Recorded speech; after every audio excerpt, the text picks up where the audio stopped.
Organizations all over the world have been confronted with some incredible challenges, and today I'm going to share one of the approaches that we use to help our members find solutions to the problems they face. The approach is called systems thinking, and although it's a bit more common in the IT world, more and more HR professionals and people managers are finding that a systems thinking perspective helps them better understand their organizations. Let's start with a brief introduction to systems thinking and how it can help you. When I say the word system, what comes to mind? Maybe your brain goes straight to technology or machinery and you imagine your computer, phone, or vehicle. Maybe you think about the human body like the circulatory or respiratory system. Or maybe your thoughts turn to nature and how different living things depend on one another and coexist in an ecosystem. Did you know that your organization is also a system? That's right.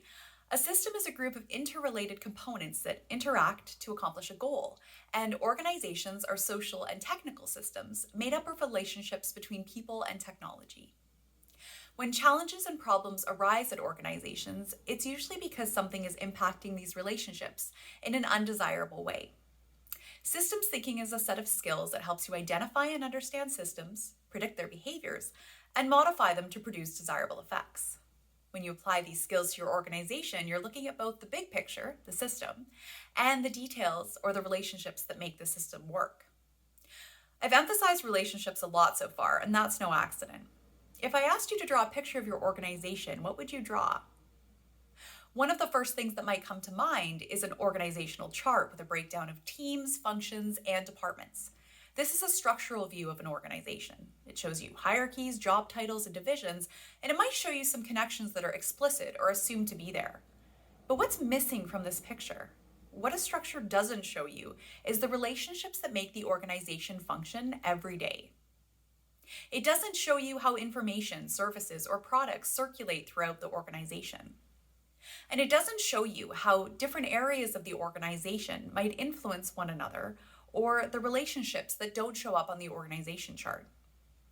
A systems thinker goes out of their way to learn about these missing pieces.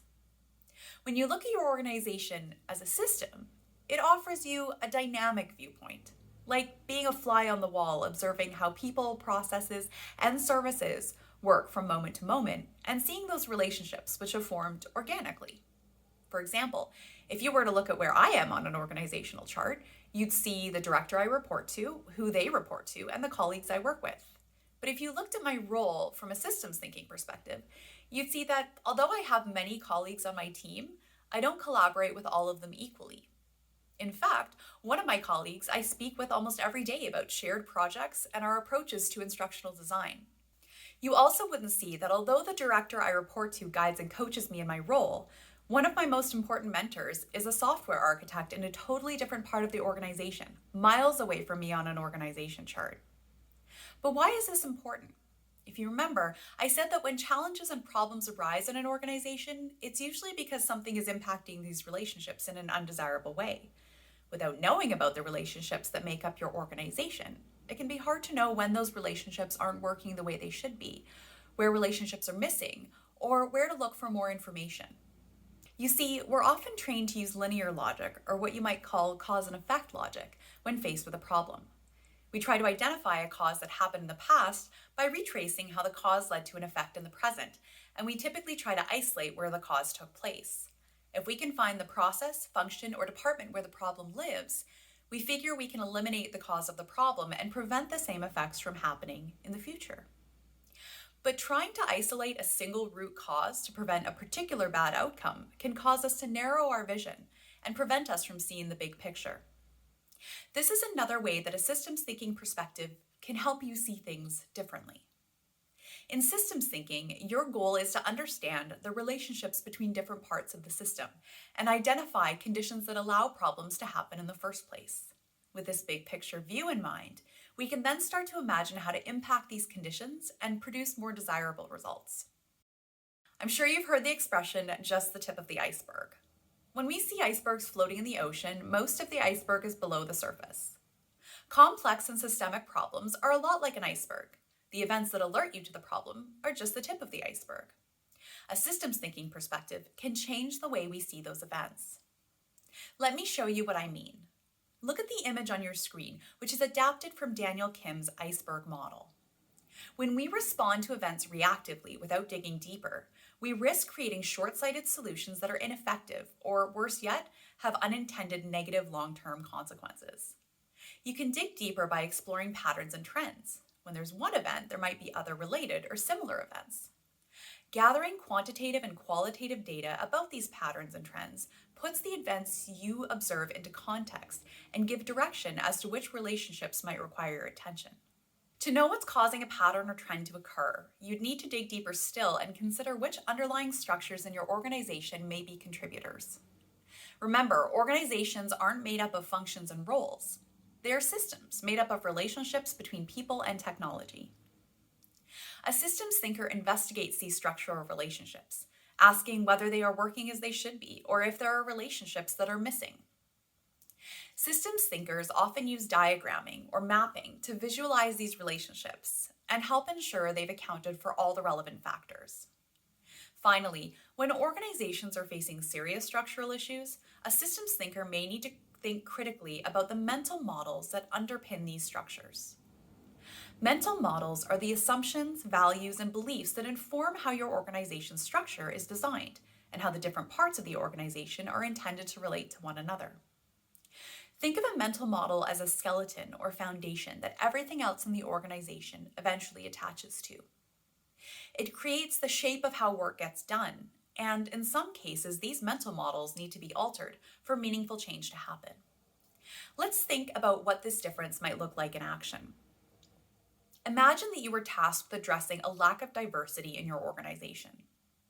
If you took a linear approach to solving this problem, you might think, our organization needs more diversity.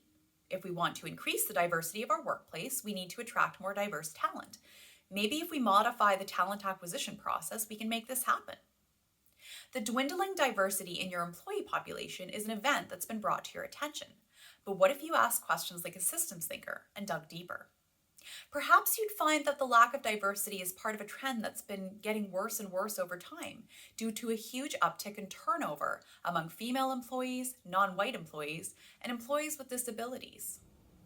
If you gathered information about the underlying structures that are contributing to this pattern, you might discover that while the organization says it supports diversity, these employees don't feel supported, included, or valued in the same way as their male, white, and non-disabled counterparts.